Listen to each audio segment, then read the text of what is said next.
This one is catching fire now. This Isak to Liverpool story. Yeah, man. I did a video as soon as it broke earlier that the £110 million bid had been rejected instantly. And then we were hearing online that allegedly Liverpool were readying up that second bid to go straight back in. Yeah. But then since then we've heard from Ben Jacobs, from David Lynch, from Craig Hope, from BBC Sport as well, now that Liverpool have pulled out of the deal as things stand, and they insist that they will not be making a second bid for Alexander Isak. That's the latest in the last kind of half an hour to an hour. So it's an interesting one. We don't know what's going to happen. A lot of this depends on if Newcastle bring in replacements. Maybe their stance changes. But they've said to Liverpool he's not for sale. We've made the bid. They've rejected it. And from what we're understanding now, literally in the last 25 to 30 minutes, is that Liverpool will not be making a second bid. Ian Doyle here, who is, again, a Tier 1 journalist when it comes to Liverpool, he's the chief LFC writer for The Echo. He says Liverpool indeed won't be making a second bid for Isak as things stand, which is key to understand, because as things stand, they do not have a replacement for the potentially outgoing Isak. And it's given the clarity, I think it's more than potentially, of Newcastle's swift and emphatic response.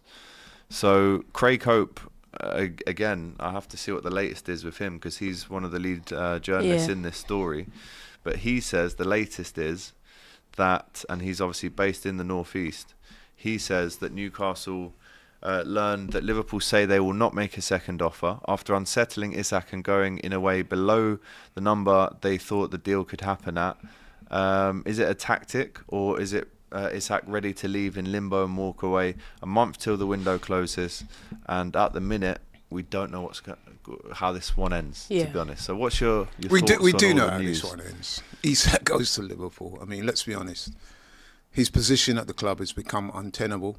There's many moving parts of this story. I mean, it's interesting that myself and Kenya were talking just before we came on air, and we were lamenting I hope I'm not speaking for you too much. Well, you are now, innit? But No, go on. no, I mean, correct me if I'm wrong. But Yeah. we believe that Isak, and he's not the only one, we spoke about Wissa and one or two others, are acting very unprofessionally. Yeah. And he's basically made himself untenable at Newcastle. So even if the deal with Liverpool does fall through, which I don't think it will, Isak, even if he goes back to Newcastle, it's just such a bad look.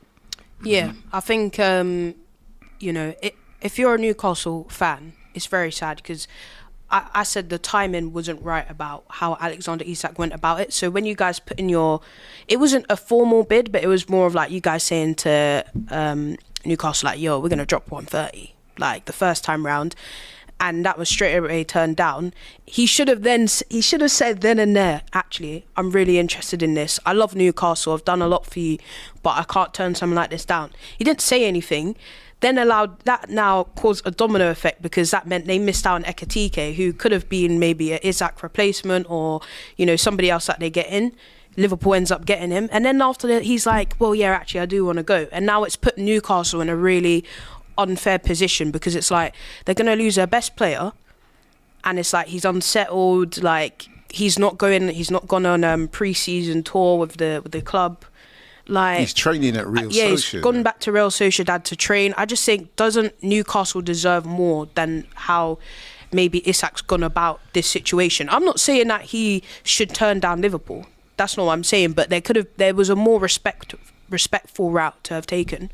And I just think all of this has happened now, and you're not even getting a move in the end this season anyways. I think it's inevitable that he's going to move. Yeah, as it stands. If they do bring in a replacement, then you might see the cogs start turning on it again. But I just think he's kind of given Newcastle the lower hand, when reality is, going into all of this, Newcastle had the upper hand, because it's like, right, we've got the guy you want. If you want him, you're going to have to drop at least over 100 mil for him, which is fair. And then we're going in for Ekatike. So it's like they've actually now missed out on almost everything because of like the timing of how Alexander Isak's camp's gone about it. I don't really rate it. And I think Newcastle as a club deserve better. Not gonna lie. Yeah, I think when you learn, like you said, Laurie, that he's gone to Sociedad to train solo, I like that. that's a real FU to Newcastle. It is, man. Going It's- AWOL and stuff like that. The Not replying. aesthetics of it just Not looks reply- so Not bad. Yeah. replying I to mean, messages and stuff. Yeah, I mean, he's still obviously contracted for another 3 exactly, years. 3 That's years. in terms of professionalism and what he's tried to do here. You know, it's not a good look. And I tweeted saying he can't even go back to Newcastle, even just to clean out his locker. Like, Yeah. for his own listen, safety. we all know in football you never say never. So there is a Yeah. way where he could end up at Newcastle, end up back at Newcastle. But I would imagine he's fractured relationships. Yeah, The club, I mean, the fans, the manager, the players, Yeah. they won't probably hold him in the same esteem that they did before. yeah. Because they'll be thinking any time now he's going to do that. Yeah, exactly. He's going to walk again. You know what I'm saying? Exactly. So it's a shame, man, because I'm a big admirer of we Isak. all I wanted agree. him to come to Arsenal. Yeah. But my point is, the way he's conducted himself in this window is, I expected more. Yeah, so did I. to We be all honest. expected more. I didn't think this was part. I'm not saying what we hear is concrete truth, and he's Yeah. not replying. But I do think I did not expect him to But go it's a down sign, this isn't it? road. It's a And that sign. shows you that he definitely now wants out. Yeah, Like, yeah. Otherwise, he'd be back training with them. Listen, I don't blame him for wanting to improve himself as a player in terms of he obviously is calculated, and let's be honest, no disrespect Newcastle, but he's much more likely to win big things with Liverpool than he Yeah. is with Newcastle. So I absolutely understand that. It's just the way he's gone about it. He That's could have it. conducted himself a lot more professionally, in my view. Yeah, I think like I said in the last show, I always kind of go back to how Harry Kane was with Spurs, and Spurs actually really like effed him up in terms of they could have let him go multiple times, basically said, nah, you're not going. And he could have been within his right to kind of do what Alexander Isak is doing now, saying, right, I'm not training, I'm forcing a move, blah, blah. But he didn't. He said, you know what, I've got a fan base and a club that really respect me. Let me just go out on a high and then I'll get my move in the summertime. And that's what happened. I mean, as of right now, we don't know what's going to happen, but I just think there was a better way for Isak to maybe have gone about it. And like, you know, we saw David Ornstein saying this when they first put in the bid, like, you know, even his senior teammates were there calling him up and trying to convince him to stay. And I think that says quite a lot. Do you know what I mean? When you've got, I don't know, man. I really like Alexander Isak. So it does really surprise me how it's all kind of panned out in terms from his side. Like I said, I'm not hating on him for wanting to move because it's a big move. I think if I was a footballer and I was at Newcastle and Liverpool or any team of that size comes after me, it's you know, it's pretty We're much not being sorted. hypocritical. I mean, Alex, you know yourself, when Trent Exactly. expressed that he wanted to leave, myself and you got into disagreements, and I was saying you have to look at it from the player's point of view. He wants to improve himself, and listen, in the future the same will likely apply to the likes of Saliba, maybe even Saka. Dare I say it, you know what I mean? So you have to understand these things, you know what I mean? This is the football world, it's a ruthless business. Yeah. And this story is literally updating as we're sitting here. I mean, I'm going through all the Isak stuff at the minute. BBC Sport 2 minutes ago, Liverpool are willing to walk away from a move for Alexander Isak. Newcastle turned down a bid of 110 million from the Premier League champions. If you're Newcastle, you have put out there with the money that you want. Liverpool have come in with a lowball offer of 110. Can you see why Liverpool, if it is to be true, can you see why Liverpool are going, right, we're pulling out now? Or I'm a little surprised. Or are they biding their time No, I think now you're... to almost wait for Newcastle to get a replacement before they go in with that second bid? I think- And do you believe that they will come back with a second bid? Yeah, I think they will, I because do. it's a common established principle in business, not just in football. You always turn down the first offer. If you're selling a car, right, and somebody comes to you and you say, you're negotiating the car. Yeah. If they say, 10 grand, you straight away you're going to say, nah. Even if you think in your mind, actually, that's half decent, but let me see if I can get 11, 12, or maybe even 15. This guy wants this car. So it's common knowledge in business. You always turn down the first offer. So Yeah. obviously Liverpool are engaging in some little mind games. But then, as I said to you before, they've already big boyed Newcastle before. Yeah. With the Ekatike thing. So maybe they're looking at Newcastle and think, Yeah, all that.